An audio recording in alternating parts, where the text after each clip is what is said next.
Hello, I'm Tara Brabazon and welcome to Post 6, Momentum Against the Odds. This is the conclusion of our COVID quartet that began with a request from the remarkable and courageous Lynn.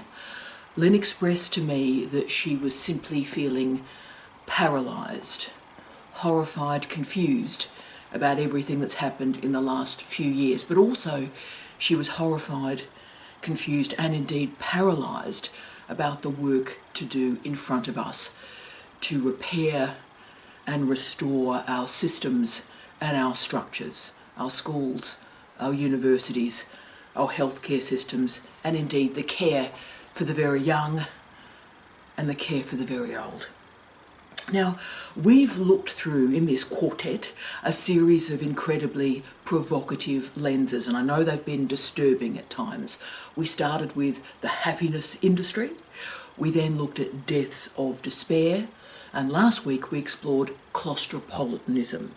Now, I'm aware that they were quite dark sessions, but today is more buoyant.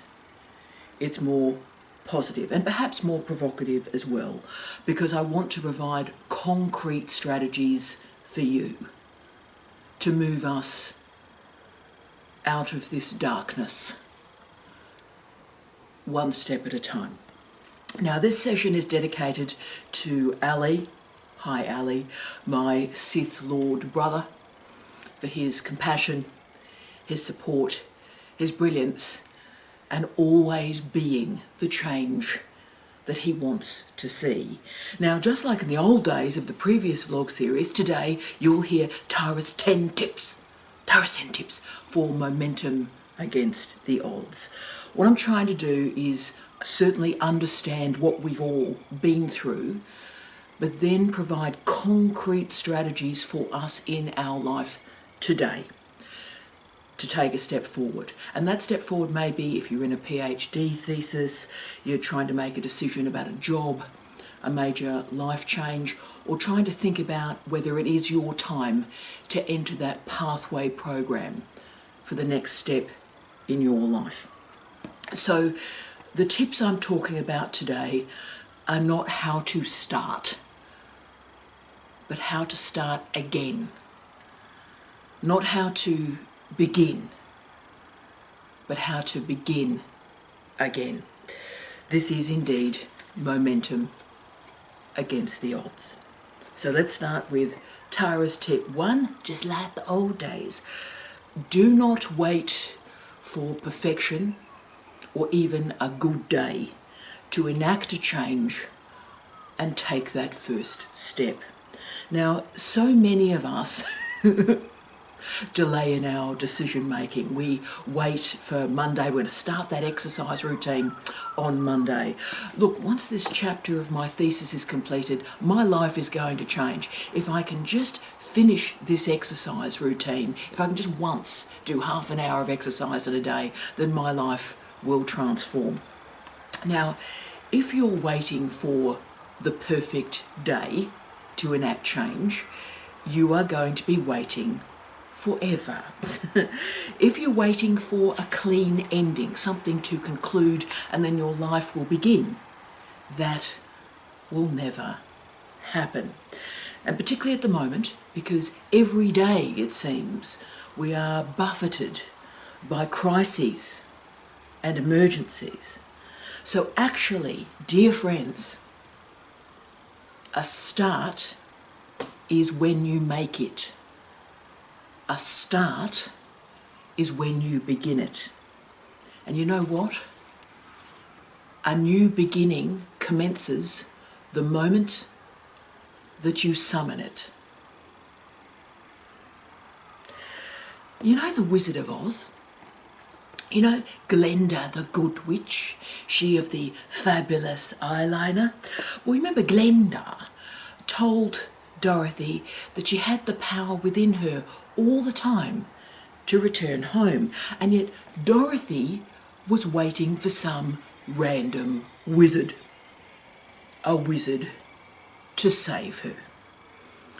Now actually we're all sort of waiting for a wizard but actually we've got to save ourselves. So realise that we're never going to have the perfect job, the perfect relationship, the perfect life, and even the perfect day. And we have to make that pretty horrific realisation that our lives are never going to be stable. Hard realisation, that. So we have to make a decision today about how you will make change today. Not waiting for the perfect day, not waiting for the wizard.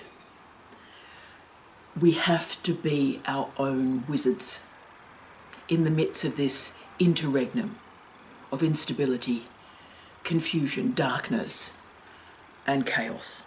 So let's embrace that instability. Let's hold on to that crevice in that rock. Let's hold on. And you know what? As you're holding on, look up and make change. 2, one very, very small change can alter your life. Momentum against the odds does not require that you sell all your worldly goods and move to Tibet, or decide, you know what, I'm going to live off the grid. No. In fact, making a change in your life is the exact opposite of this gonna, coulda, shoulda, big change, I'm off to Tibet. It's making a decision about a very small part of your life today. And also making a decision about that small part of your life, but not waiting for the permission of others. So think about one decision that you alone, can make today. And that one decision will create movement in your life. Now look, it may be setting your alarm for 30 minutes earlier in the morning and getting up and writing for those 30 minutes. That's remarkable. It may be deciding not to watch Bold and the Beautiful every single day. Trust me, Brooke will be chasing after Ridge for the term of our natural lives. And indeed, as we all know, probably Ridge will end up being played by 18 or 19 different actors. So decide to not watch Bold and the Beautiful every day. And in the Bold and the Beautiful 30 minutes, decide to read. It may be using your commute to listen to a podcast or an audiobook to infuse yourself with new ideas. So all of us can make a singular decision today to use what Laurie Beard Daly described as, quote, work on your now, end of quote. 3, write down one achievement that would give you satisfaction. Now, this is really important. Write down one thing that is important to you. And that important thing will require that you make a decision. And you'll have to take action. Now look, it may be finishing an article. It may be deciding finally to enrol in that degree, or take that step and do the bridging program to take that next step. So write down a goal, any goal, personal, professional. Write down any goal, but give that goal a time frame. So I will finish this task. This is the task. But also give that task a time. So when you give a task a time, you move from thinking to doing. By moving a thought to a task, you give that task momentum by putting a time imperative around it. So you create change this way. And by the way, I do this every single Sunday.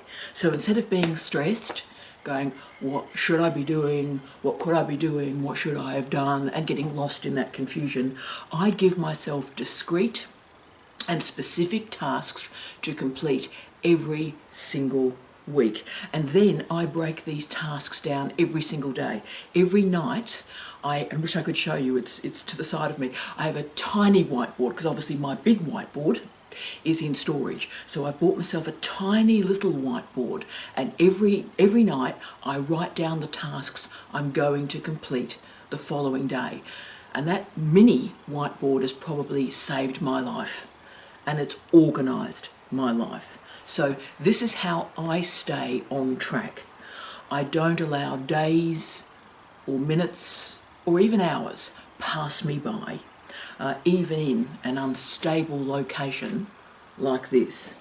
And look, I understand, and you know I understand, in tough times of transition between, in my case, countries, the profound instability and what that does to you emotionally and intellectually and indeed physically, because everything seems unstable. Now, we can sit in that instability and worry about it, but instead pluck out one goal, one task to achieve, and put a time frame around it, and that will give you push, that will give you momentum, and that'll give you a profound sense of achievement in tough times. 4, stop FOMO. FOMO, fear of missing out. Wow.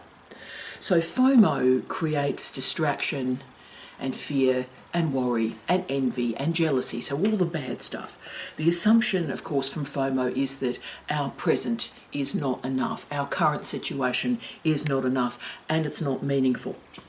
But by having this type of vibe, getting lost in FOMO, means that we're endlessly displacing our present for a future that will not happen. So, you know what? Don't worry about missing out. Don't think that somebody else over there is having a great time, feeling fantastic, is not as stressed out as you are. That's not true, because we never know the burdens and the problems of others. As I always say, and I've lived by this, I hope, the most radical thing that any of us can ever do is live in the present. But what I want you to do is live fully in this present. Take a breath, live this present, instead of wanting this life of excitement that supposedly other people are living. Now, here we go.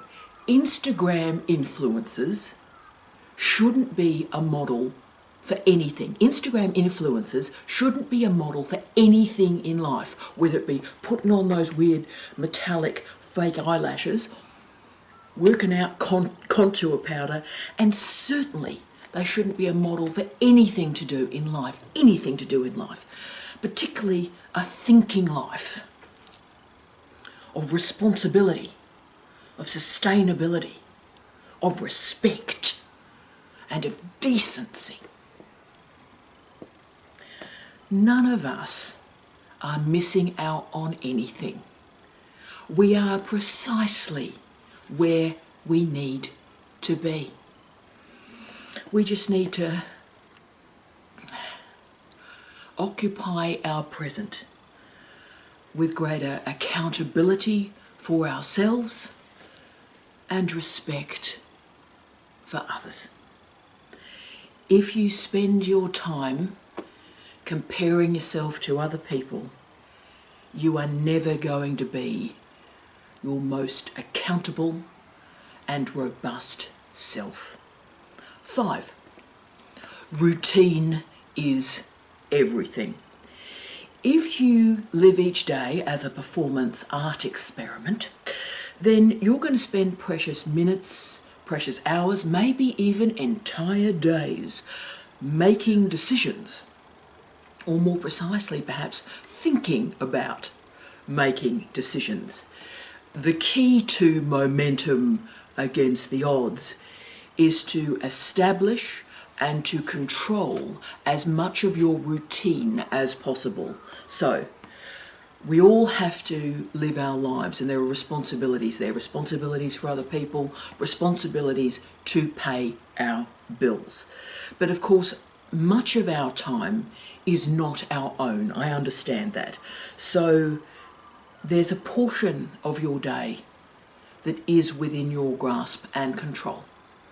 It may be 30 minutes a day, it may be 2 hours a day, and that's the period I want to talk about. I want you to use that time for work, not decisions.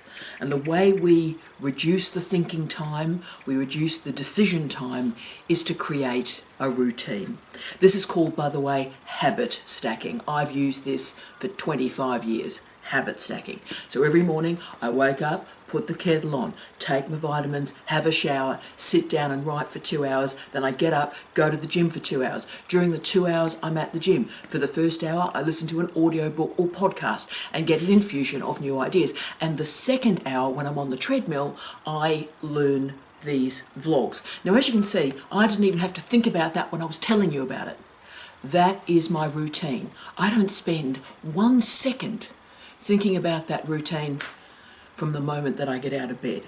So as you can see, before 7 a.m. in the morning, I've really done a whole day's work. If nothing else gets done in the rest of the day, it doesn't actually matter too much. So I don't have to think about this routine. I don't have to make a decision about that routine. I wake up and the routine itself gives me momentum. So think about the slice of your life. It might be 1 hour of your life, it might be 30 minutes of your life, where you can routinize something. No thinking, just doing. So the spine of momentum against the odds is routine. So give me a better routine. 6, challenge yourself. When was the last time that you read something that you did not understand? Or you had to complete a task, but you didn't know how to complete that task. You had to learn a new bit of software, or to do something on your car. You had to go to a YouTube video and learn how to do it. When was the last time you heard a word that you didn't know, or confronted a mathematical problem and you realised you didn't have the toolkit to be able to address that problem?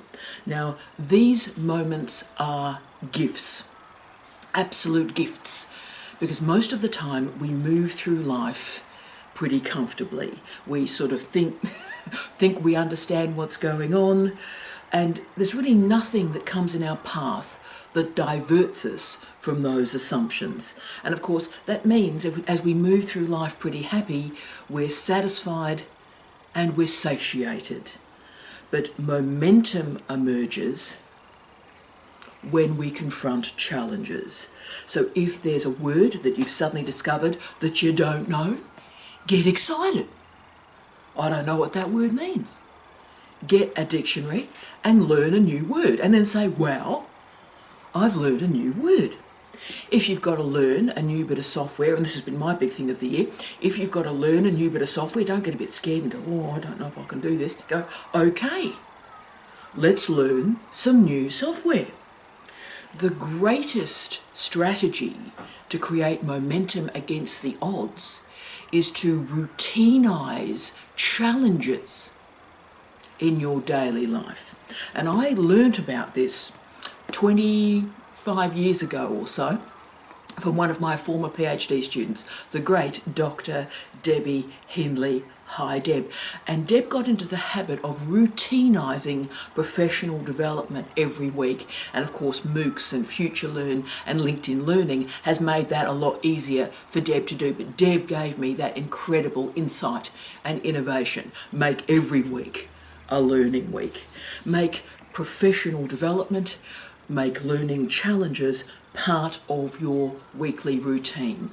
And those challenges in and of themselves give you momentum. Professional development in particular forces you to learn something new, but in a structured and supported way. So if you need momentum, the easiest way is to undertake a short professional development course. It may be 1 hour on LinkedIn Learning, and that'll guide you through a series of new ideas. Now, it doesn't matter how small this learning is, just simply commit to learning something new. It may be reading while you're having your morning cup of coffee. These small acts allow you to re-summon surprise and interest and wonder at the world, rather than simply living in satisfaction and satiation. 7, recognize your fear, name it, and manage it. Fear has many causes, and many of them are absolutely legitimate. Uncertainty, poverty, confusion, homelessness, bullying, seriously toxic environments. They all quite rightly create fear. And of course, fear can rapidly escalate into indecision.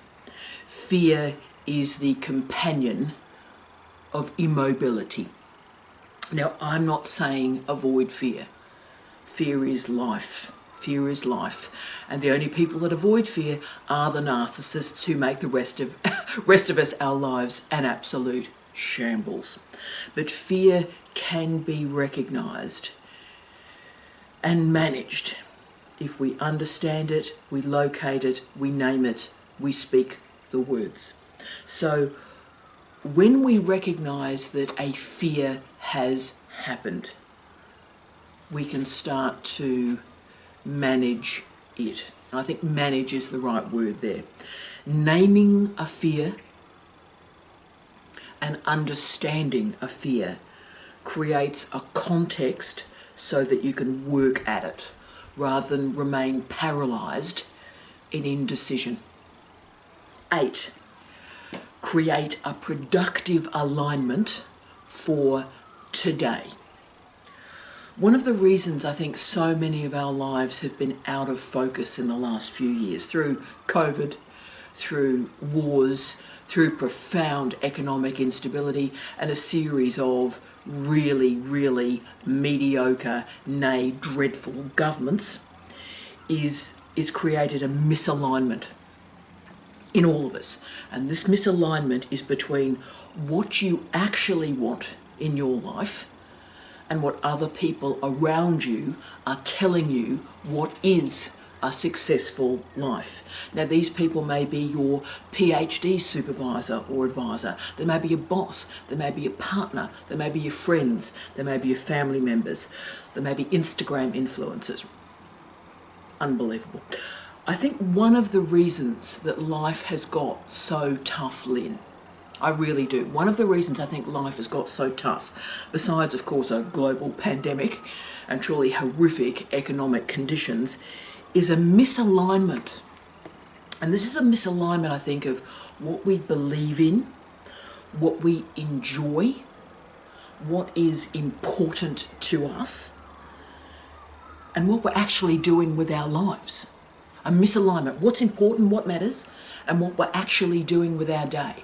That misalignment is creating the confusion and the horror and the feeling of being paralysed.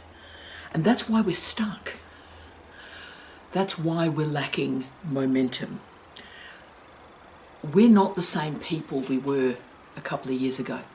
We're not the same people that we were 5 years ago. We're probably not the same people we were 5 months ago.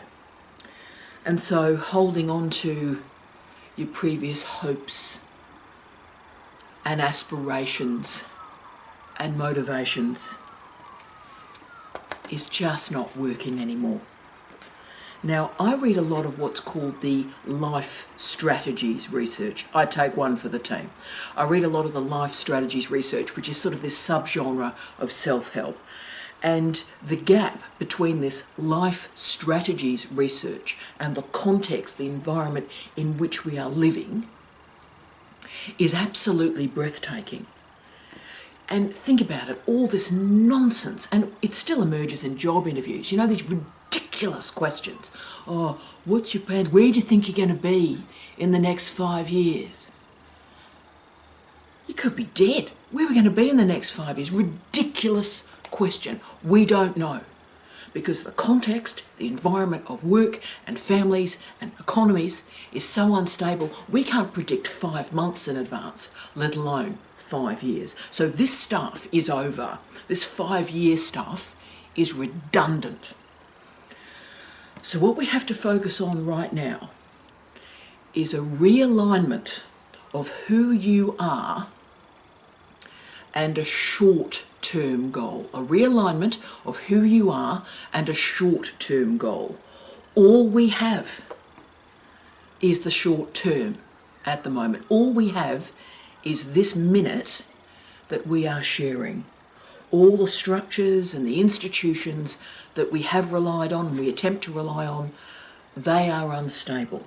So think about realigning who you are and one achievement for this week, rather than who you think you are and a vibe or an aspiration of who you could be in 5 years. What's happened is we've lived through a pandemic, an economic crisis, and the doom scrolling and the catastrophizing has been the marinade of our lives. And I think we're lacking momentum because we have not acknowledged the damage, the deep damage done to us all in the last few years. The loss of faith in leaders, the loss of faith in authority structures, a loss of faith in our fellow citizens who started to fight over toilet paper, right? Our fellow citizens who cared so little about the public good and cared more about getting their hair cut. Remember my early arguments when we started this new vlog series about the interregnum and what Antonio Gramsci described as, quote, morbid symptoms, end of quote. Look, we can mourn, we can miss what we've lost from our lives, but this faith in leaders, this faith in the public good has gone. It's gone. We don't know what's going to replace these structures and beliefs. But that doesn't mean in our present that we just sit paralysed and frightened. So we need to repair and we need to realign. And we do that by shortening the time frame for our results. What do we want to do? Let's achieve it. Shorten your time frame. And that creates a much more direct line between a goal and its achievement. 9. Don't wait for permission. Most of our institutions, including our schools and universities, are selfish and self-absorbed. Our leaders, really heavy inverted commas here, want us frightened, bewildered, confused and paralysed. They want us frightened. But every innovation begins with an assumption that the world, the workplace, people will not change. And yet, someone proves that assumption wrong. That is how innovation emerges. So right now, you can pause this video if you like, right now, make a decision and then start. Just start. The best time to start is now. Don't wait for permission. Don't wait for support. It's never going to come. Our culture is based on keeping the population quiet. Or to quote the legendary Henry David Thoreau, keep the population in, quote, quiet desperation, end of quote. You know what? Don't be desperate. Don't be desperate. Don't be frightened. Find a goal. Create a routine. Make a decision. I understand, and you know I do, I understand what it feels like to begin and begin again when the world is against you, when everything has gone wrong. Together, let's take a breath, make a decision, show the courage, and prove them wrong. 10. Give yourself credit for doing something extraordinary. Starting is hard. Restarting is even harder. Restarting after a pandemic, when your entire environment and culture is in stasis, is an incredible achievement. Give yourself credit, wow, for doing something extraordinary in a culture of ignorance and fear and confusion. Be that person that reads. Be that person that writes. Be that person that believes in momentum. If we simply get up in the morning and follow a routine, something interesting will happen. Do not demand multitasking, gunna, coulda, shoulda, multitasking goals. None of it will happen. Do not think in terms of a work and life balance. That's all gone. Give yourself a short-term goal and achieve it. We all need to relearn, and we all need to realign. And we need to relearn and realign what we think of as work, what we think of as happiness, what we think of as success. We need to start something and we need to finish something. The completion matters in and of itself, because the completion is the start of momentum.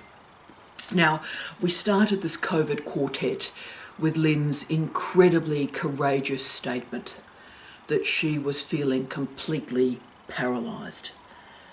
This is a righteous and completely understandable feeling, Lynn. We are with you, Lynn. You've seen the support online. We are with you, Lynn.